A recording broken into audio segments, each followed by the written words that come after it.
All right, well, welcome everybody. This is our first Short Talks day of our 3-day SEDLS Symposium. We have two awesome presentations prepared for you guys today. And the very first one is Good Data in Bad Times, Advocating Open Science Practices for the Current Research Environment. All right, Isaac, take it away. Thank you very much, Ellen. Thank you to all of the hosts from SEDLS for making this symposium happen.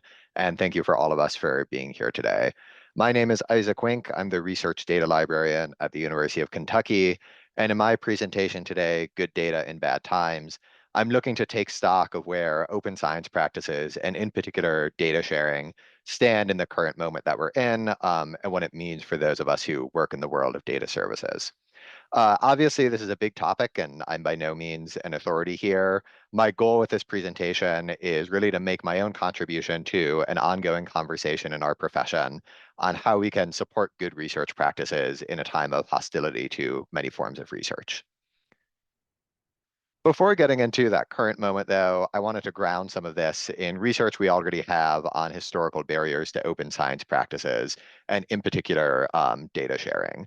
A lot of this research comes in the form of surveying of researchers, asking them about their experience or willingness to engage in certain open science practices.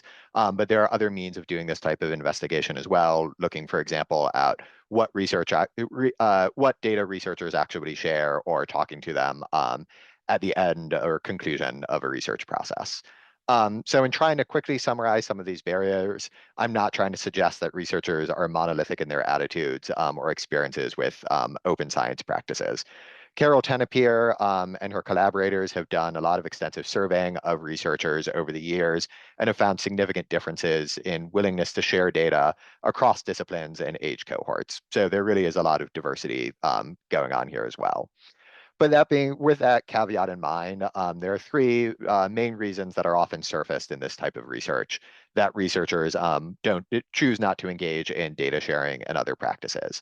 A significant one is often lack of resources, including time, or lack of other institutional support to carry out these practices. Carol Tenopir and her collaborators in a 2020 study found that only about 1/3 of researchers they surveyed expressed satisfaction with the ease of locating a repository for their data, for example, or tools offered by their institution for preparing metadata and other data curation elements. Another often cited reason is skepticism about the usefulness of their data beyond an initial study. This was surfaced in research by Heidi Imker and collaborators at the University of Illinois at Urbana-Champaign, finding that a common reason that researchers either said they weren't sharing their data or weren't reusing data that others were using was because that data was not considered relevant or useful beyond an initial study. And then finally, another significant factor that often comes up is that researchers fear a loss of control over their data and other research outputs. Those can come in the form of concerns around copyright or academic credit for future uses of that data. But there's also a great deal of fear around data use or data misrepresentation as well. And I want to dig in a little bit more on that idea of data misuse, since this is something that I think we're seeing come up a lot more recently as well. Data misuse is something that a lot of these surveys allow researchers to indicate is a potential barrier to open science for them. But what it actually means in practice, or how those researchers are interpreting that phrase, data misuse, can be somewhat nebulous. A systematic review by Irene Pasquetto and collaborators looking at different references to data misuse came up with this following summative definition. To misuse a research object can mean many different things, including unintentionally making methodological mistakes during replication, reusing research objects for unauthorized purposes, e.g. without consent, or even purposefully referring to research objects in misleading ways to influence public opinion. This definition, I think, can provide a helpful grounding in work that we do with researchers to understand more specifically their concerns when they refer to fear of misuse of their data by others. And ideally, those concerns are something that we as data services professionals can help ameliorate. We have tools that we can give to researchers concerned about some of these aspects. If they fear their data being used by others without attribution, for example, we can help them understand licensing options or how to share their data with an easy-to-use citation. If they fear their data being misinterpreted, we can work with them to create documentation that clarifies their methodology or provides other key context that's necessary for working with that data. Unfortunately, we don't necessarily have a good set of tools at our disposal for cases where data reusers or those who interact with that research data intentionally eschew context or documentation. A key example of how this practice plays out comes from studies of online communities of skeptics or deniers of anthropogenic or human-caused climate change. These communities frequently engage in a kind of data reuse in which they share their own analyses of climate data created by researchers and governments. One set of researchers has termed this set of practices quality assessment data reuse, aimed at locating discrepancies, biases, or alterations that would suggest that a particular data source or analysis is untrustworthy. In these communities, commonly accepted open science practices, such as documenting one's data cleaning process or sharing additional context about a data set, are either ignored or viewed as sources of bias on the part of the data collector that means that this data set is less trustworthy. Well, I don't believe that this type of data misuse means we should abandon or withhold data sharing. I think it's important to acknowledge that this type of misuse does happen and is more common with certain types of research than others. For example, data collected around climate change research being a key example. In other words, I believe that those researchers responding to surveys saying that they fear data misuse are perceiving a tension between sharing their data and opening their research up to illegitimate or unfair criticism of that research. The COVID-19 pandemic response demonstrated the ability of data sharing to simultaneously accelerate life-saving research while increasing opportunity for both positive and negative public engagement with data. In the early days of COVID, the rapidity of data sharing on repositories such as NextStrain and results on preprint servers such as bioRxiv, as well as public health data shared by governments, sped the development of treatments, helped identify infection hotspots, and provided crucial information to shape public policy decisions. This was very much a data sharing and open science success story, and one that was directly referenced in the 2022 Office of Science and Technology Policy Memo on ensuring free, immediate, and equitable access to federally funded research, which directly referenced this experience, saying, quote, "The shift in practice during COVID-19 demonstrated how delivering immediate public access to federally funded research publications and data can provide near real-time returns on American taxpayer investments in science and technology." The prevalence of COVID data online also created increased opportunities for engagement by non-expert members of the public for both good and ill. The image on this slide comes from a study of the spread of COVID-related data visualizations on social media, in particular Facebook and Twitter, showing that easily digestible presentations of data spread particularly quickly and widely. But not all data visualizations are correct, of course. A heat map or a chart, even if it's incorrect or using data in an inappropriate way, can often spread further than a simple image, in part because it possesses the aesthetic of objectivity and rigor due to that connection to data. Open data about COVID was, and in many ways remains, a battleground. It led to scientific advancements and better tools for keeping the public informed, but it also provided large amounts of material that could be misinterpreted and it served as fuel for conspiracy theories, those interpretations, that is. Coming now to 2025, we're in a time in which federal grants for scientific research are being canceled or cut, and those same federal institutions created to support that research are now in some cases accusing that research of being illegitimate. While those attacks are being felt particularly or more harshly in some disciplines than others, all federally funded research has been implicated by an executive order issued in May of this year on, quote, "restoring gold standard science." This executive order directed the Office of Science and Technology Policy to issue guidance to agencies on updating agency policy to support so-called gold standard science, with agency heads then reporting to the OSTP on the actions they're taking to implement this standard. I'll note that this impact on funders is by no means the only element of the gold standard science executive order. There have been others written about in other publications. It's simply the one that I'm focusing on here due to its direct impact on the type of research that many of us support. Now, one of the elements that's concerning about this executive order is it's explicitly framed to treat researchers as untrustworthy, stating early on, quote, a majority of researchers in science, technology, engineering, and mathematics believe science is facing a reproducibility crisis. The falsification of data by leading researchers has led to high-profile retractions of federally funded research. Now, reproducibility and data falsification are very much real challenges for the research enterprise, but those challenges are best met with a context and nuance that are not present here. Instead, the statement's function in the first paragraph of this executive order is as a framing device, framing the executive order and gold standard science not as a set of tools to improve the research process, but as a set of rules that are being imposed on researchers who cannot be trusted. Despite this negative framing towards research and researchers, the elements of gold standard science listed in the executive order are likely familiar to many data librarians and are practices that we ourselves may have recommended. Gold standard science, among other elements, is said to be reproducible, transparent, and collaborative and interdisciplinary.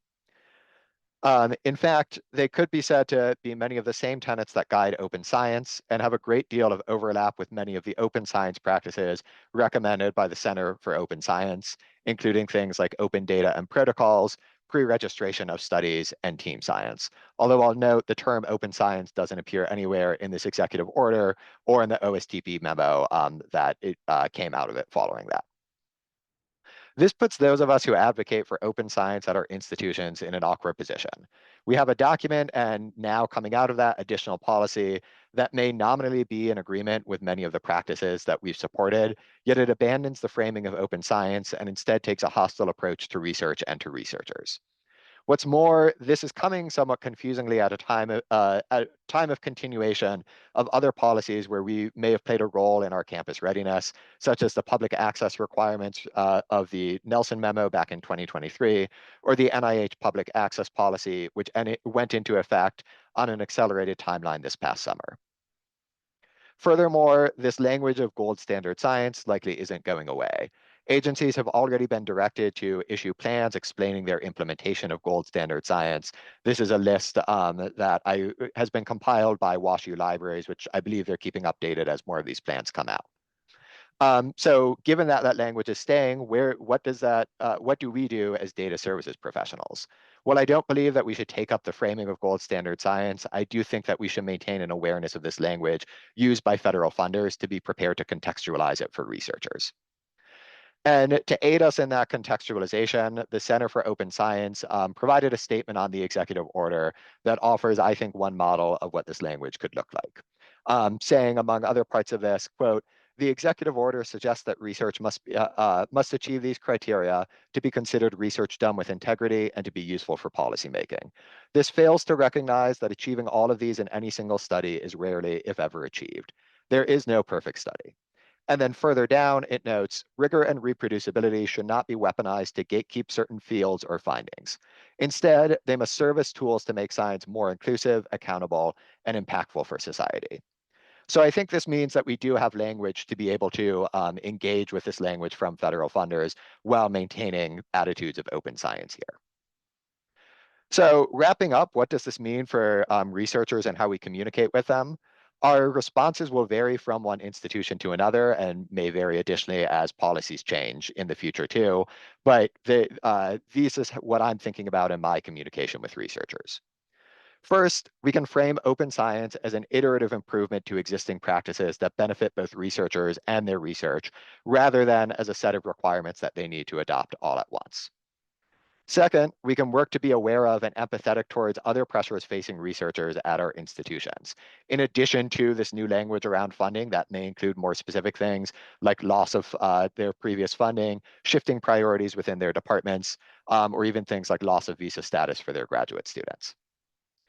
And then finally, we can take fears of data misuse seriously without letting them shut down conversations on data sharing.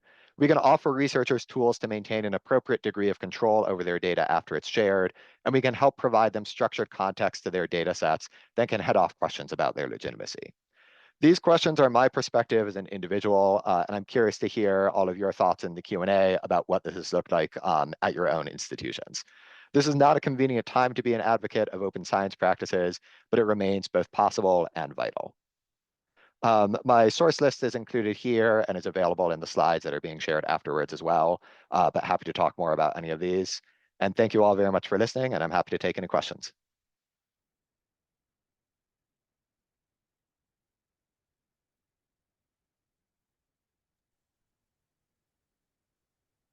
Awesome. Thank you, Isaac. Are there any questions for our first presenter? You can unmute yourself or feel free to put them in the chat.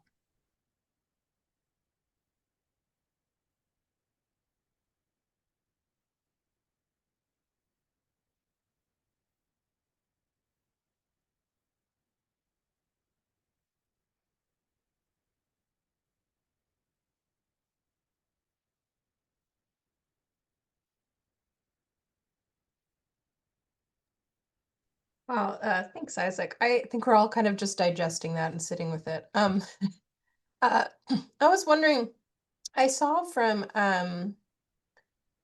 I saw the data, there was a data nudge about how the practices that we're already doing already kind of work with these things that they're putting in the gold standard for science. So like we're using the same language, right? But to with different objectives and different intent. So I wonder if do you think it's useful to use the language that they're touting from gold standards of science? I do, or not. Yeah, I think that's kind of the heart of the matter, and part of what makes this kind of uncomfortable is that, a lot of that language is the same. And I went and I read through some of those agency implementation plans. Some of them do directly reference open science, for example, and I think that it just kind of varies from agency to agency to what extent they are trying to create a continuation there versus trying to, just work directly within this language. I personally think that it really depends on both the context that the researcher is coming to us with, and then sort of how things play out in the future. And what I mean by that is, I'm not planning to make any changes to my presentations or instruction around using the language of open science. I may reference if there are more specific policy precisions that come out of this, like the NIH public access plan, then I might refer to that language. What I really think we should do is be prepared as open science advocates to have this knowledge to provide researchers with some context and create some continuity between those concepts if it is what is necessary for that researcher. I think, we may also see in the future, does that language kind of trickle down? Are researchers asked on grants to explain in their data management plan how they correspond to gold standard science, for example? That's not something that's in place, and I'm not saying that it will be, but those are the kinds of, I think, future facts that could change what our necessary engagement looks like around there. I also saw a question in the chat. Did you run across any concerns from researchers about their open data being incorporated into AI models without proper context or attribution? That's not something I've heard from researchers on my own campus yet. I know it's something that I've seen others talk about. I remember seeing, I think it was an IEEE paper from a little while ago, looking at the data sets used to train many large language models that were kind of just a nightmare when it came to attribution. There would be data sets that were shared with a CC BY license, which completely fell out later on in the process. So that's one where I think, it's very tricky to put the tube back in the toothpaste, or put the toothpaste back in the tube, rather. But if anyone else does have any information or resources on it, that's a challenge that I'm hoping we can confront together as well.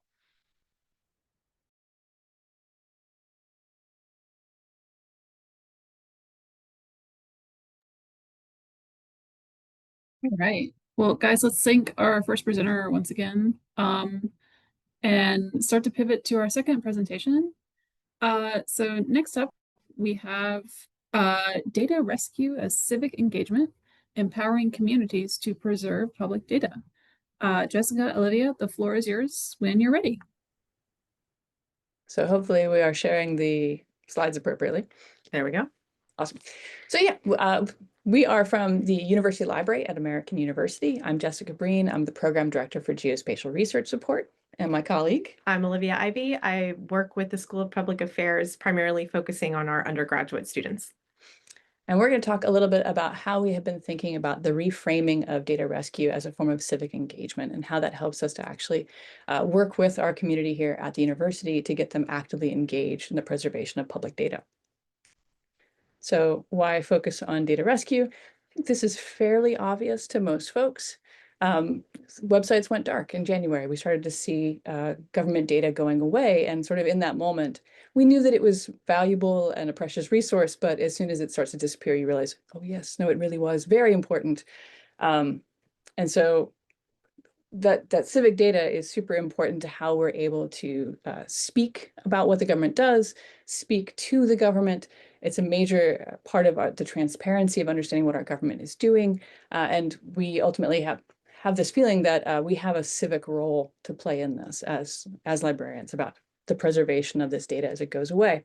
So we initially started out by creating a LibGuide, but we sort of pivoted rather quickly to wanting to include information about participation.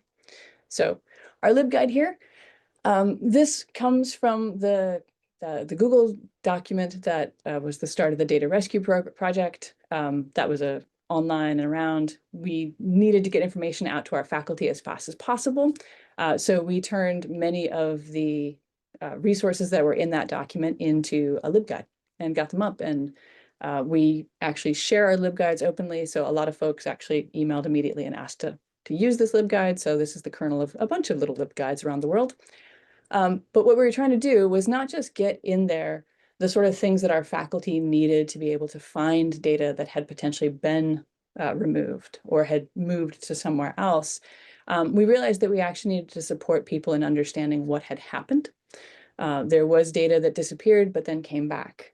And that wasn't very clear to people. There was a lot of misinformation going around. So part of what our finding guide does is to help people sort of make this little decision tree of figuring out, how do I figure out where my data is, where it's supposed to be, where has it moved to, how do I need to use it now? And so we have all these little how to help sections that sort of were born out of that, as we're telling people how to go to Data Lumos or how to go to Internet Archive. We're also telling them how they can add their work there too, right? So they can do web archiving, that they can learn that there is such a thing as a FOIA request repository in the world. And that they can understand how the data set documentation is super important to how they're able to use it or not use it if it doesn't exist. So it turned out that this little LibGuide of ours had unexpected reach. So as Jessica was saying, we really were thinking about our faculty primarily, and to some extent our students, when we produced the guide, because we were getting questions a little bit here, there, and everywhere. But once this hit the web, we started getting outreach from other people. And I think this kind of had a couple of dimensions to it. The librarians at other institutions, it's very common practice for us to use each other's LibGuide content as librarians, and SpringShare really enables that by letting people add things to a commons that they can copy. But based on another sort of open access project we had done earlier last year, we had made the choice to make all of our LibGuides by default labeled with a Creative Commons license. So I think some of the outreach we heard from our fellow librarians might have even been rooted in that decision to have that CC license on our guide. But that really allowed us to build a sort of community and a sense of connection over what we were doing, and to have that back and forth with other librarians who were also trying to do this work for their communities. And then another surprise came in the form from outreach from former federal employees, people who had spent their civil service careers creating this data with a belief that what they were doing was civic good, that was for the benefit of the public, and finding that they had concerns that this work might go away or might disappear. And I think this one is tied more to our location and the fact that our friends, our neighbors, our family members are tied into these federal communities who are doing this work of data collection, creation, publishing. And so as people in the DC community are having these conversations about the data, our LibGuide became something that was part of the conversation just because of those social networks. So hearing from federal employees and being able to say, or recently retired federal employees, and to be able to say, okay, well, here's the process, right? If you're concerned about data you had worked on that is still publicly available, or as of very recently was, this guide can help you figure out has somebody flagged this for preservation? Has somebody started to act on it? And if not, what can you do? And I really do think there was this evidence of demand, right? People wanted this civic infrastructure to exist. They wanted to be able to make these connections. And I will point out a flaw in my infographic there. I kind of have us as the hub because for the purpose of this conversation, that's where we are. But really, that LibGuide drew so much on the community and the data librarian community. So there are inputs not on display here. And then the students really, I think, kind of stepped up in a way that we had not anticipated. Our student journalists started sending us emails and requesting interviews. And this kind of came in two buckets. One was our students who work for our student newspaper producing published available work about data rescue, why it matters to us. And that gave us a platform we didn't expect to have to talk about this civic piece. Like, why should it matter to you as a university student if a data set on a federal website goes away? And to have this conversation with them and to bring them into that conversation in a media that is for and about students. So that was really exciting. But we also heard from students who were taking journalism classes, who wanted to make their coursework about this effort, and specifically had some really thoughtful and provocative questions about journalism ethics. And what does it mean to be somebody who aspires to cover the federal government as a journalist in a world where the government is starting to suppress and hide data? And so we're really sort of seeing this work as an opportunity to engage our students in really civic-minded, thoughtful ways about the work and why it matters. And finally, like why we would take this on here at AU, I think we have this really deeply rooted idea of civic life at our institution. Specifically, our new president has created a civic life initiative that is what he wants to kind of be the heart of AU, but that draws on our history as an institution that was created to educate current and future civil servants. And so that sort of civic life is part of the mission of AU. And as we're working on a new strategic plan, themes of civic pluralism, themes of citizen engagement, and how being an educated citizen taps into our empowerment as citizens is really central to the work that we're doing and that's underway right now. And this has really given us yet another opportunity to say that this data rescue work that the librarian community, that the archive community has really taken on is tied to this place. It's tied to the mission of what we're trying to do here.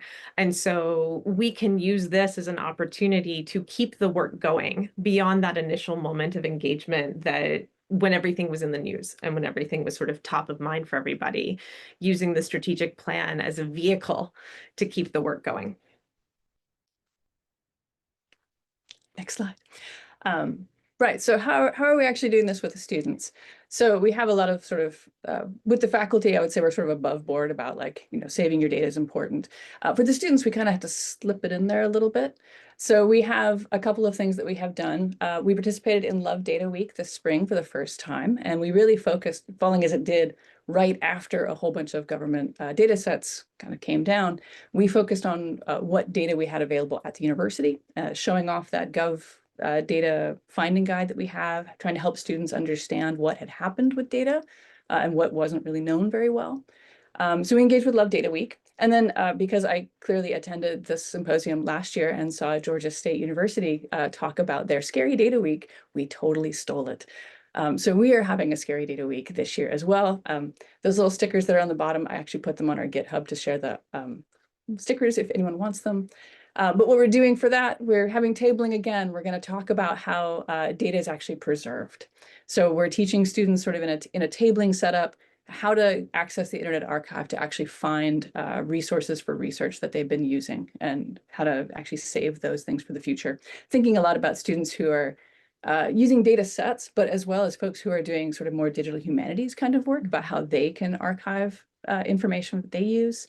We're having a specific workshop about doing this that'll introduce students not only to the use of Internet Archive, but about data Lumos and ICPSR and a lot of our other data setups that we have so they can access data.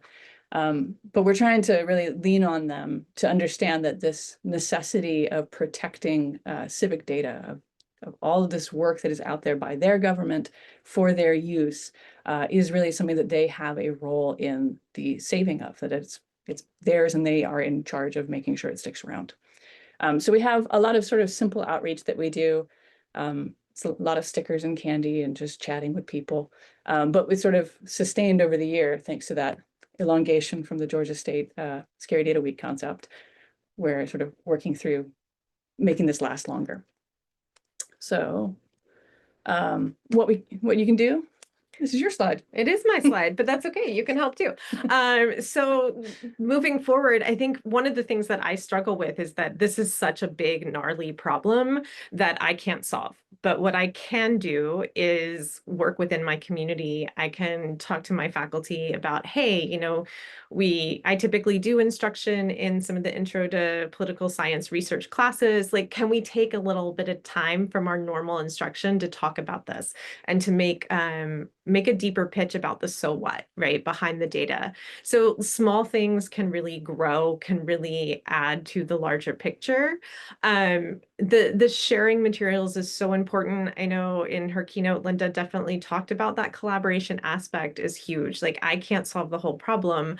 I don't know all the tools, but I'm part of this bigger community. And so if I can do something that matters and share that out, and then if I can read about what you've done that matters and bring that in here, that matters. And so we're going to build this over time. And hopefully piece by piece, it becomes something bigger, and that we've empowered our students to really be engaged citizens and to know when they're being led astray by missing or bad data as well, to help empower them to be both good consumers of the data, but also advocates for that data coming back in the future as they emerge as leaders in our country. And just to close out, I took a screen capture here of the Open Data DC. So a lot of the missing data, the sort of these data initiatives we talk about at the federal level. One of the really interesting concerns we heard from our faculty was actually about DC data because of the oddities of home rule and how much DC maybe does or does not control its own right to share its own local data. But that mission statement right there on the Open DC data portal is the whole thing, right? We want our government to want us to engage with them through the data that they provide. So and this is how we kind of can frame the conversation with the students, is that there's a give and take here.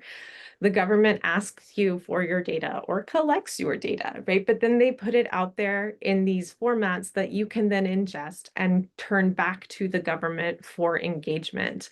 And so it's not just a technical process we want to teach our students. It's about the why. It's about who they can be in the context of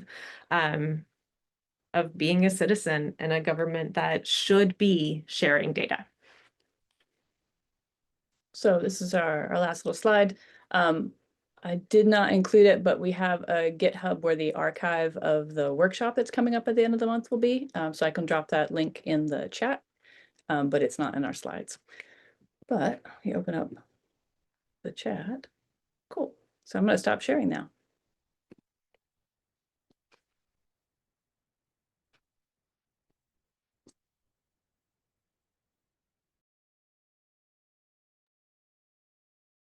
That was awesome. Thank you guys. Lots of love for the stickers as well in the chat. Any questions from anybody? Again, you can feel free to unmute or ask in the chat.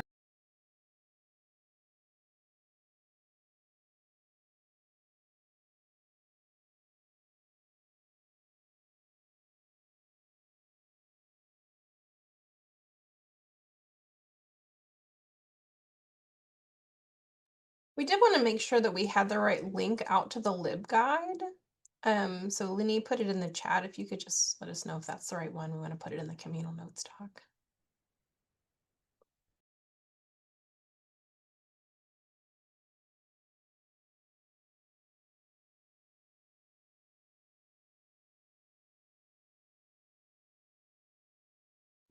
Yes, that's the correct link.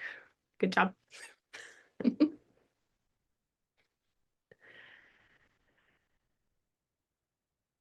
Oh, so there's a question in the chat about what's the preferred way to be credited when the material is reused? Just free text displayed on the LibGuide page itself. I'll be honest, like I don't have a lot of proprietary feelings about this guide. I want it out there. The CC license is supposed to encourage the sharing. I don't need credit. I know the license says to give credit. I don't need it, right? Just use the stuff, right? And get the stuff out there. If you want to add a note that, you know, but we were ingesting a lot of information that the Data Rescue Project was creating, right? So I share and share alike, just get it out there. Yeah, we had an issue when we first started this because it was in the period in which everything going on at the Data Rescue Project, everybody was using like code names. You weren't mentioning where people were, that kind of thing.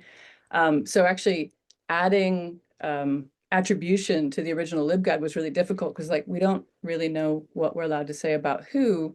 Mm-hmm. So there is a little note in there saying that it comes from the doc from that point in time, but this is totally like, this is all crowdsourced. Yeah. So yeah, we're not concerned about attribution. Right. And again, the CC license Don't bother was a with us. decision we made based on a different project, right? Where we had somebody with an open access grant to do some open educational work. And they were trying to use LibGuides and it wouldn't count for the grant because all of the LibGuides they were encountering were standard copyright.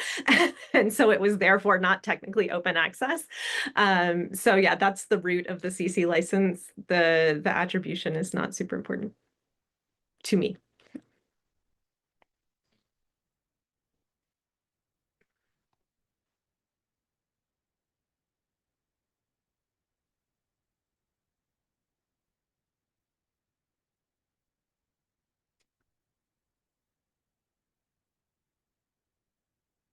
Lots of stuff going on in the chat. Yeah. Yeah. No, and thank you, Linda. And I know during your talk, people were talking about the sort of the almost fear that came with some of this work, right? And I feel that a lot. You know, I mentioned that federal folks were reaching out to me, but I didn't say which agency and I didn't say their names, right? Because there is a sense of you know, what would get a person targeted? We don't know. So yeah. I think every little bit of this work feels a little bit brave. So thanks to everyone taking it on.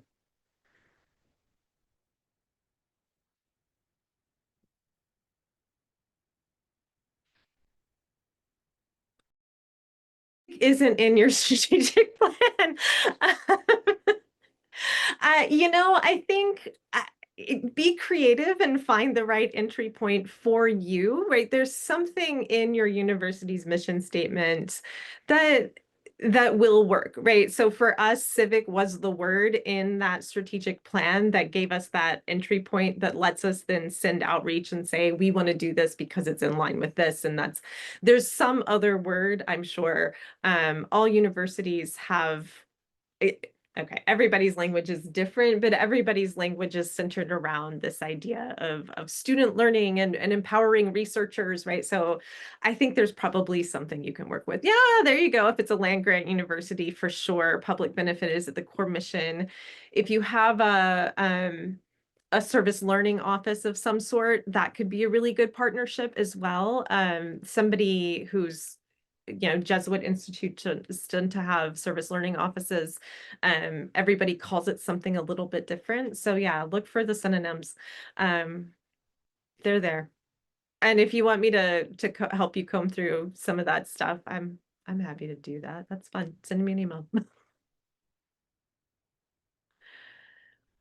I actually kind of, I don't know, I enjoy mapping like what I want to do onto a strategic plan. So Just wedging yourself in there. yeah. I find on-ramps. It's what I like to do.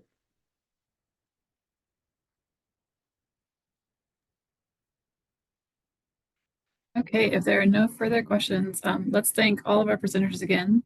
That is actually it for talks for today. The last thing we have is a workshop coming up. I believe we have a short break before that though. We do. The workshop is coming up at 2:45 Eastern, which is Practical Python for Bibliometric Data. And so if that's not going to be in this room, so we're going to be closing out this room and opening up that one. If you signed up for that workshop and don't have the link, let one of the organizers know and we will get it to you. And yeah, otherwise we will see you tomorrow morning, 10 a.m. Eastern, for some more short talks.